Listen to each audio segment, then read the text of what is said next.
Hi guys out there, if you're a cricket enthusiast, welcome to this chat. Anyway, it's not very enjoyable for me, myself, because we're going to talk about my country, and I would describe it as a total and utter failure at the 2019 ICC Cricket World Cup being played in England right now, England, UK.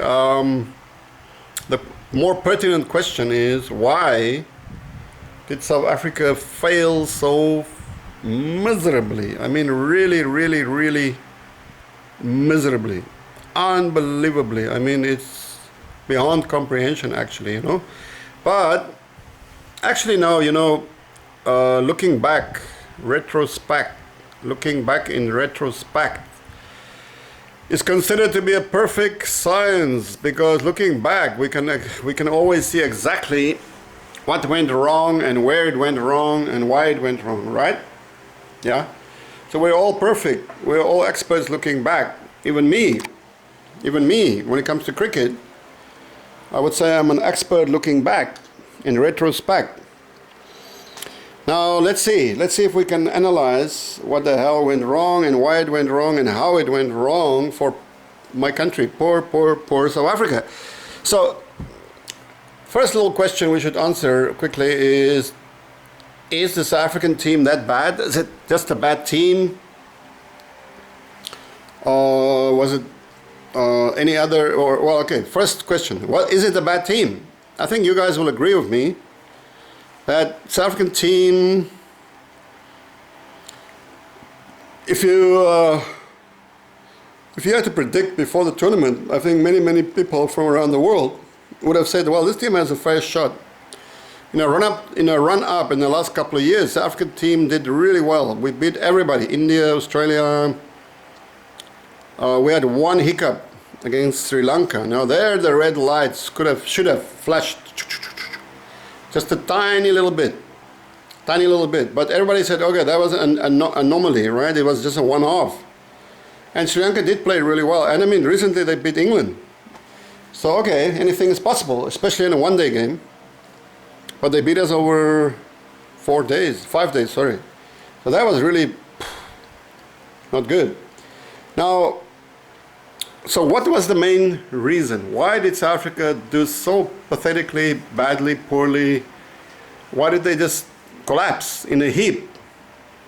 I think first and foremost, and I don't want to indict the coach here, what's his name, from West Indies. This is the first black coach, and I think, well, we had an English coach before, but basically one of the very few foreign coaches South Africa had ever used. So I think he actually did a really good job up to the World Cup.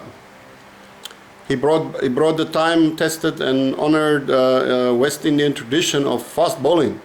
And South Africa has great fast bowlers, the best in the world, probably. I mean, surely the best fast bowlers in the world. But things started to unravel just a little bit over the last couple of years. First, I think, was the guys like Abbott, who went to play in England, who gave up his chance to play for South Africa. For whatever reason, he is a great fast bowler. He did really well in Australia and New Zealand. He was carrying the attack. So when he left, Steyn has been injured for 2 years. Rabada is just kind of, he's a great player, a great bowler already, but he's still up and coming. He's by no means the finished article, right? And then when Morné Morkel retired last year, that was a big blow. Morné Morkel was actually very underrated, especially in one-day cricket. He was very good. He had that short pitch ball that came really rearing up into your ribs and very hard to play. Well, from he's very tall. So then Ngidi was discovered, and good bowler again. He's tall, but I don't think he's nowhere near the finished article, right? He's pretty much a raw diamond, although he had a really good start. So in a run-up to this ICC World Cup 2019, South Africa was suddenly suffering massive injury problems to the fast bowlers.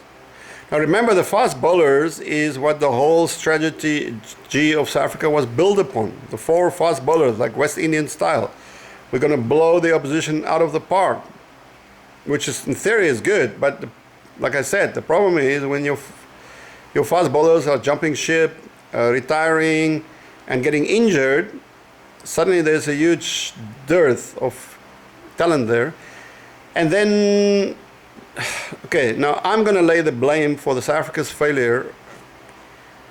There's only one possible reason, and that is poor selection. Poor selection. South Africa has so many good players to choose from. There is no shadow of a doubt. But any team can be scuppered by poor selection. And this is exactly what happened in this case. Let's just think about it for a single second, okay, guys? In a 1 month, in a run-up to the World Cup, that's when that 1 month you really want to prepare your team. You want to get ready. You want to make sure everything is in place. What happened in this 1 month, the 30 days in a run-up to the tournament? Did the South African squad settled in, get their plans ready, get themselves ready? No, absolutely not. All 3 best fast bowlers were all 3 fucking injured. Kagiso Rabada, Dale Steyn, and Ngidi, and Anrich Nortje. All 3 of them were injured in 1 month running up to the World Cup. So your 3 major hopes are suddenly carrying injuries. How do you prepare? And then to make it even worse, all 3 were chosen in this team, except Nortje. He stayed home. Still, Ngidi was just coming off rehab. He was injured for a long time. So even with Nortje out, all 3 other fast bowlers were carrying injuries. Not one of them was injury-free. And all 3 went to the World Cup. And all 3 fucking broke down, except Rabada. But Rabada was not his old self. He didn't bowl at full pace. He was not himself because he was injured. Steyn didn't bowl a single ball. And Ngidi broke down in the second game.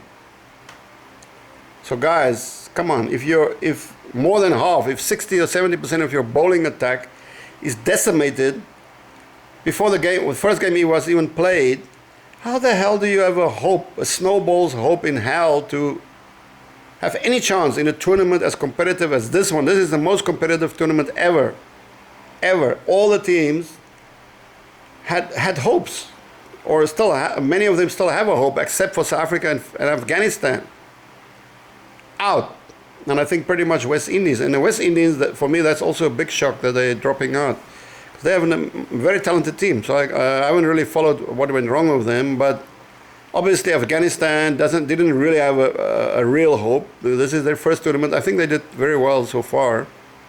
For me, the dark horses, like I always said, was going to be Bangladesh. I thought West Indies would be a dark horse, and they didn't come through. I still have a lot of respect for Bangladesh. You got to watch those boys. England was supposedly the favorites. Australia actually surprised me. Australia really surprised me. New Zealand playing okay. India seems to be quite good, but they recently lost. So coming back to South Africa, so what would and should have happened? How come they took 3 injured bowlers, main strike bowlers, to the tournament? Couldn't anybody figure out that the team doctor maybe, or couldn't anybody ask any questions? Say, hey, wait a moment, we can't really take 3 injured bowlers. All 3 main fast bowlers, we can't really take them all to this tournament. What happens if one of them breaks down? What happens if two of them break? Never mind, all three of them fucking broke down. So guys, and what could they have done? They could have, in my opinion, why wasn't Vernon Philander in that team? Philander is the most accurate bowler in the world. He's not the fastest, but he's accurate. And that is a really great attribute in a one-day game. You're not gonna, you know what you're getting from Vern. He's on that off stump, deviates slightly to the off or to the leg. And that's what you need. You need that accuracy, pegging away, pegging away, pegging away, to keep the batsmen on their toes, keep them quiet, right? So that the other bowlers can bowl pressure. Now, because our best bowler actually was Khan, right? The spinner, ex-Pakistan, born in Pakistan, Imran. No, that's not Imran. Imran Khan was the captain of. Anyway, guy with the beard playing. I'm sorry. It's late night now. I'm a bit tired. But he has been our main strike bowler, the spinner, right? But he couldn't play. He couldn't apply pressure anymore because the three or four bowlers before him were supposed to keep the batsman quiet. The batsman could play them at will, smash them around. So when he came on, Imran Tahir, he didn't. They could wait him out. They could block him out. They could take chances because there was no pressure. I think the only bowler that came out of this tournament with his reputation enhanced was Felokwayo. I really like Andile Felokwayo. I think he should play in the test team. They should bring him into the test squad ASAP. He's bowling, he's batting. He can be a real all-rounder. And Morris, I must say, Morris was good. Morris bowled really well, beyond my expectations. He batted well. So Morris and Felokwayo, they were basically our two main strike bowlers. And Tahir couldn't put the screws on because he didn't have much support. And so Philander should have been there. Philander was also a really smashing batsman. He was scoring averaging 50 runs an innings in domestic cricket in South Africa at a super good strike rate. He's a full-on all-rounder. South Africa used to be full of all-rounders, right? Morris now is there, Felokwayo is there. But if you had Philander there instead of, let's say, Steyn, or and then the attack had no variety. Right arm fast, right arm fast, right arm fast. Buren Hendricks, left arm, over the wickets. Why didn't they have any variety? If you knew that you had three injured bowlers, bring in Philander, bring in Buren Hendricks. At least you have variety there and you have accuracy. And then our batting, our batting hasn't been good, to be honestly, for years now, years and years and years. The only batsman we have is the Cock, Quinton de Kock, and he usually bats at number 7. And okay, he opens well in one-day cricket. Again, no support. Amla, for some reason, Amla has been on the slopes for 2 years now, and everybody was hoping he was gonna. And he was looking good in a run-up to the tournament. He played really well. He had 50, 50, 50. And he was looking like his old self. And then what happened in the first game? He got smashed on the head, right? Boom. And that was it. His fucking tournament was over. So then Van Dussen, I thought did really well. But, everybody say, Van Dussen, the new player, he's almost 30. He's 29 or 30 already. So how long is he going to be around for? Du Plessis didn't play badly. He didn't bat badly. I mean, but again, and he is our best captain, and he couldn't inspire the boys. He couldn't. And then the middle order was non-existent. I mean, I'm sorry. I thought I had the high expectations of JP Duminy. This would have been his last. He has experience. He can really attack the bowling. He's a clever batsman. And again, South Africa used him. Look how England uses Moeen Ali, right? They give him a lot of leeway. They allow him to, his bowling, his batting, Moeen Ali. But actually, JP Duminy is the poor man's Moeen Ali, or South Africa's Moeen Ali. Could have been, he should have been, but he was never used properly. And to apply himself, right? And I'm really sad to say this, but Miller was just a pale shadow. And he's also been struggling for about a year or so. So we took a lot of passengers to the tournament, both batsmen and bowlers. Passengers, not good enough. I mean, good enough when they're fit, when they're on form. But a lot of them were unfit and others were out of form. Specifically, Amla, out of form, taken to the tournament. Duminy hasn't done, I don't know if he has done much to prove himself, taken to the tournament. Miller. 3 out of form batsmen, 3 injured bowlers. That's 6 players. 6 out of 11, guys. So that leaves you with 5, less than half of a team to depend upon. So is it any wonder that South Africa is basically last? It's not. So huge, humongous selection errors.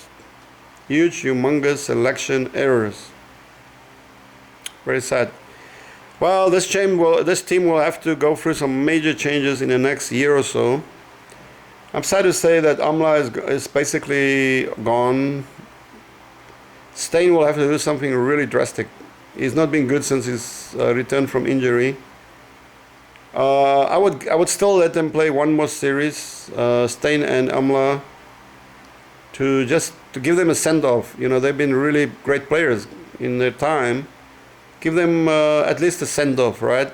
But whisper in their ear, look guys, this is your last series, unless they fucking do miracles. Just give them a shot to do reasonably well and then gracefully bow out. And I think the future of South African cricket is going to be Van Dussen, de Kock obviously. I hope that Andile Philoquaya gets in the team. He really deserves it. Morris looked good. He could make the test team if his bowling keeps it up like that. And Giddy I hope he builds up his body, And of course, Kagiso. I don't think he was good in this tournament. He was terrible because he was injured. So Ngidi and Kagiso both have to build up they're still young guys. They need to strengthen their bodies. We're going to have to, hopefully Hendrik Nortje is going to come back stronger, better, after his injury. And then hopefully Steyn will rediscover some form. Then we still have 4 very good fast bowlers. We can still stick to the West Indian strategy of blasting them out. But we need all-rounders. And JP is gone. JP Duminy is gone. Maharaj, they should get him to work more on his batting, but he could be a genuine all-rounder. Very good left-arm spinner. Then we can have Morris. Morris seems to be really coming up as an all-rounder. I mean, he's pretty good. He has always been pretty good, but he can step up to the next level. And of course, Philoquaya. Philoquaya is the future as all-rounder for South Africa. We have Tembo Bavuma. I think our openers will probably be Markram, for sure. There has to be Markram. Then Amla has one more series, guys, seriously, and then, or maybe one more game if he doesn't come through. So it's hard to, our left arm opener there from the Free State, tough boy. So him and Markram, and then at number 3, I think Van Dussen is the man there. Then 4 will still be Faf du Plessis. 5, now here it gets a bit tricky. I'm very sad about Miller. I would have loved to have seen him make the 5-day test team. He seems to be slowing down a lot. Maybe he deserves a shot at the 5-day, and he's also a good wicketkeeper. So maybe he deserves a shot at the 5-day game. See if he can build an innings. He seems to be trying to build innings, but this is a one-day games. You don't want him to build innings during a one-day game, right? But maybe he deserves a shot. if not him, I like Bavuma very much. Bavuma has a pretty good technique, and he's done his share.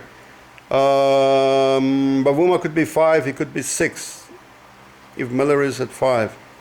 Then, or Bavuma 5, you know. Then, if you want to go for all rounders, you could bring in Felokwayo. If you say, okay, Bavuma 5, then Felokwayo at 6, and then or even the Cock at 6, or keep the Cock at 7. He's done really well there. And then Miller at 8, also all rounder. And I would have, depending if Steyn is gonna ever come back, guys, I have no idea. But let's say 8 would be Philander, 9 would be, we're up to 8 now, Miller, or if you need speed, it's gonna be Miller. Miller could be a really genuine fast bowler, and then Philander at 9. Philander is an all-rounder as well. So now the team is beginning to look really good. 2 fast bowlers. It could be in Khidi and Rabada. Rabada is also picking up his batting. So it could be Rabada at 10 and Khidi at 11. It could be Anrich Norke. I haven't seen anything of him. I don't know what he's like. I heard he's fast. If you go with 2 fast bowlers and Morris as changeover bowler, who's also pretty fast, and then you have the all-rounders. So you have Felokwayo, and we probably need the spinner in there somewhere. Maharaj, depending on the wicket, of course, depending on the wickets. But okay, that's my test team. Would be Makram, the left-hander from the Free State, Van Dussen, Duplessis, Bavuma, Felokwayo. Felokwayo is also a rounder, so he would be our first bowler, 4th change. The Cock, wicketkeeper, obviously. Miller would be his first change bowler. Philander at 9, and then a 2. Yeah, so that's a pretty good bowling squad, guys. You still have speed there with